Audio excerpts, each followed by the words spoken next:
युद्ध में पृथ्वीराज सिंह चौहान जैसे योद्धा के कई बार दांत खट्टे करने वाले वीर योद्धा आल्हा आज भी त्रिकूट पर्वत पर विराजमान मैहर की मां शारदा देवी के दर्शन और पूजा करते हैं। ये कोई कहानी नहीं बल्कि हकीकत है। आज भी मां शारदा के पट खुलने से पहले ही पूजा पाठ हो जाती है। ऐसा माना जाता है कि आल्हा मां शारदा देवी के सबसे प्रिय भक्त थे, लेकिन आल्हा को कोई भी देख नहीं पाया। मां शारदा देवी की प्रथम पूजा कर आल्हा अपने स्थान पर चले भी जाते हैं। कहते हैं कि मां हमेशा ऊंचे स्थानों पर विराजमान होती हैं।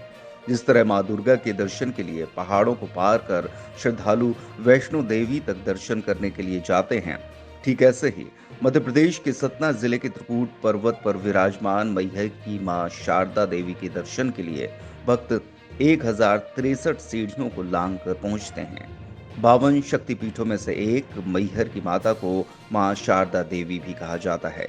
अजर अमर भक्त वीर योद्धा आल्हा आज भी मां शारदा देवी के प्रथम दर्शन कर पूजा करते हैं। मां शारदा देवी के मंदिर के पीछे आल्हा का मंदिर भी बनाया गया है।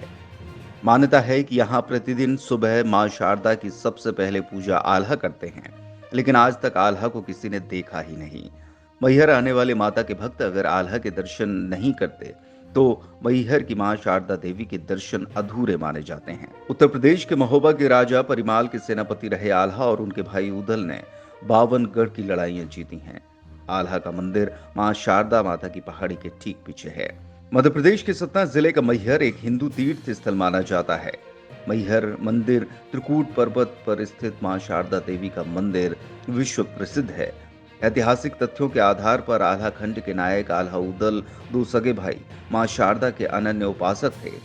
इस पर्वत की तलहटी में आल्हा का तालाब, आल्हा का अखाड़ा, आल्हा की औषधि और आल्हा का उद्यान आज भी मौजूद हैं। यहाँ पर प्रतिदिन हजारों दर्शनार्थी दर्शन करने आते हैं, लेकिन वर्ष में दोनों नवरात्रि यहाँ 9 दिनों तक भक्तों का मेला लगता है।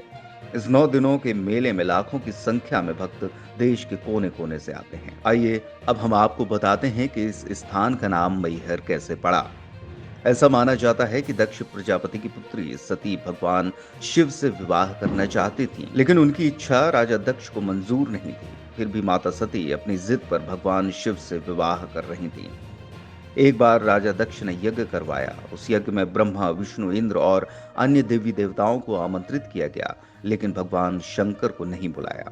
यज्ञ स्थल पर सती ने अपने पिता दक्ष से शंकर जी को आमंत्रित न करने का कारण पूछा। इस पर राजा दक्ष ने भगवान शंकर को अपशब्द कहे। अपमान से दुखी होकर माता सती ने यज्ञ अग्निकुंड में कूदकर अपने प्राणों की आहुति दे दी। भगवान शंकर को जब इस बारे में पता चला तो क्रोध से उनका तीसरा नेत्र खुल गया।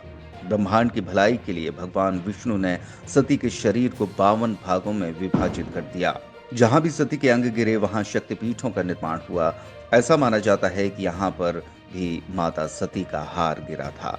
इसकी वजह से मैहर का नाम पहले माँ का हार अर्थात माई का हार गिरने से माई हार हो गया, जो बाद में अपभ्रंश होते होते मैहर हो गया। इसीलिए 52 शक्तिपीठों में से एक शक्तिपीठ को मैहर मां शारदा देवी के नाम से जाना जाता है।